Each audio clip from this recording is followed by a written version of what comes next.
جو تقریب حضور سے صحابہ سے ثابت ہے ضرور کرو ضرور کرو ضرور کرو. ابو علیہا بالنواجذ، اپنے دانتوں سے پکڑ لو اس کو.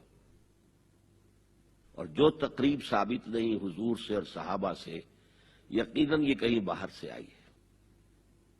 یا تو ہمارا خاندانی پس منظر جو ہے اکثر تو ہندوؤں سے مسلمان ہوئے. نمبر 1، نکاح مسجد میں. حدیث موجود ہے، ترمذی شریف کی روایت، اعلنوا ھذا النکاح وجعلوہ فی المساجد.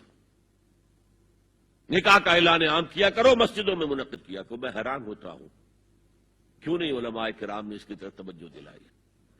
عیسائیوں نے آج تک اپنے چرچ کی اور اپنے پادری کی عزت یہ رکھی ہے کہ شہزادے اور شہزادی کی شادی ہوگی وہ بھی پادری چرچ میں آئیں گے.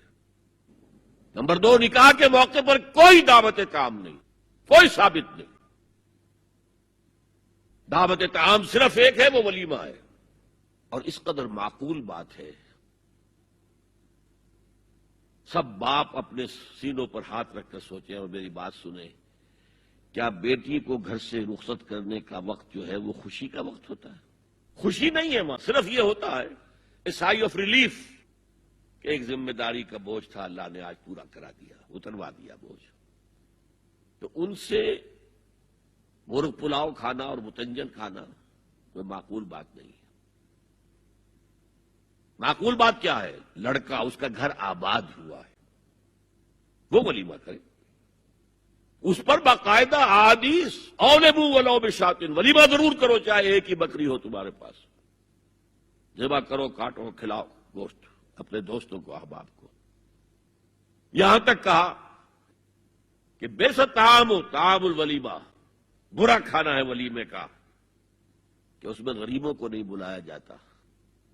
ظاہر بات ہے، مسلی کھلانے کے لیے تو ولیمہ نہیں ہوتا، اپنے احباب کو، دوستوں کو بلایا جاتا ہے.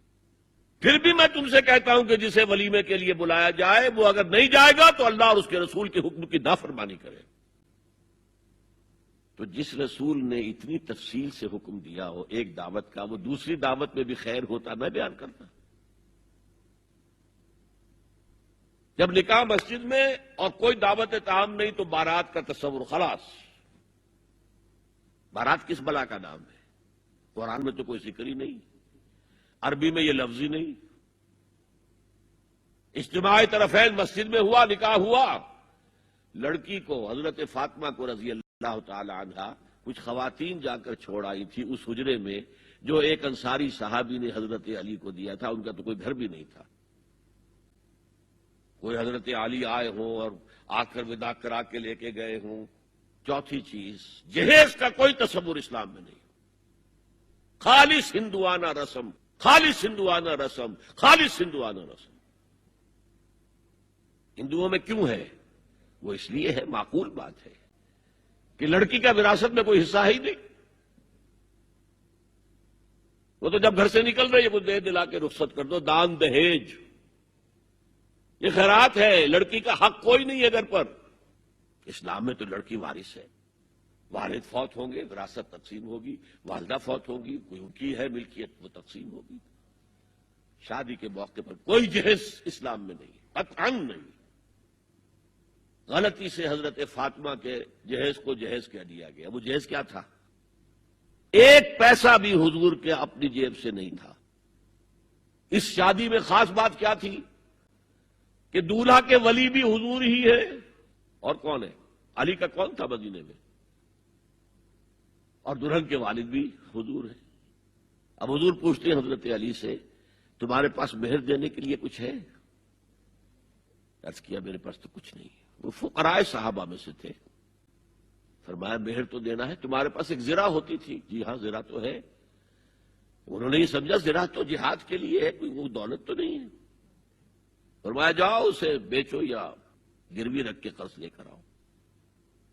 وہ گئے، حضرت عثمان نے خرید لی اور کچھ دنوں کے بعد واپس کر دی ہدیتاً. یہ زرہ میں ہدیہ آپ کو کر رہا ہوں. اس وقت اگر کہتے چھوڑو علی، کہاں تو لو میں پیسے دے دیتا ہوں تمہیں، تو ان کی طبیعت پر بار ہوتا.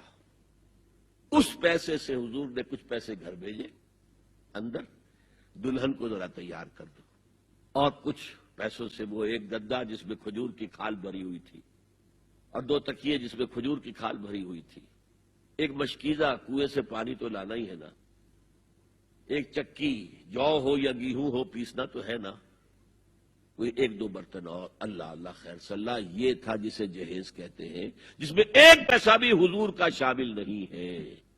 وہ حضرت فاطمہ کا مہر تھا جس سے بنایا گیا، ورنہ مدینے ہی میں دوسری آپ کی صاحبزادی کا نکاح حضرت عثمان سے بھی ہوا، کہیں ذکر ہے جہیز کا؟ حضرت عثمان کا گھر بھرا ہوا، ہر چیزیں موجود، وہاں تو پھر جہیز کا تذکرہ نہیں۔ بہرحال یہ شادی کو آسان کرو، زنا کو مشکل بناؤ۔ یہاں شادی کے لیے 9 من تیل ہوگا تو رادھا ناچے گی، ورنہ یہ کہ بڑی ہو رہی ہے، عمر ہو رہی ہے، سب کچھ ہو رہا ہے، لیکن کچھ تقاضے تو ہے نا، آخر کچھ تو کرنا ہوتا ہے نا، آخر کچھ نہ کچھ لوگوں کو تو کھانا کھلانا ہی ہوتا ہے نا، بارات تو آخر آئے گی ہی نا، کچھ نہ کچھ تو دینا ہی ہوگا، کچھ جوڑے کپڑے، کچھ یہ۔ اسلام کا فلسفہ جو میں نے 4-5 باتیں آپ کو بتا، فلسفہ یہ ہے کہ لڑکی کے باپ پر 1 پیسے کا بوجھ نہیں، تو لڑکی پال پوس کے تمہارے حوالے کر دیا، اب اور کیا چاہتے ہو تم؟ سارا مرد آزماں مرد آفرین، مرد کو چیلنج دیا ہے، تم مرد ہو، مہر تم دو گے، اور سب سے بڑھ کر کیا ہو رہا ہے آج کل بھی ہوتا ہے، وہ ہمارے ایک کچھ کام ہوتے ہیں اسلامی، وہ بھی ہے، کچھ وہی ہندوانہ پس منظر۔ نکاح کی محفل میں چھوارے کون لے کے آتا ہے؟ لڑکے والے، اور پلاؤ کن سے کھاتے ہیں؟ بھائی جس کو تمہیں مرغ پلاؤ کھلا رہا ہے وہ چھوارے نہیں بانٹ سکتا تھا؟ یہ ہے اسلام اور غیر اسلام کا امتزاج۔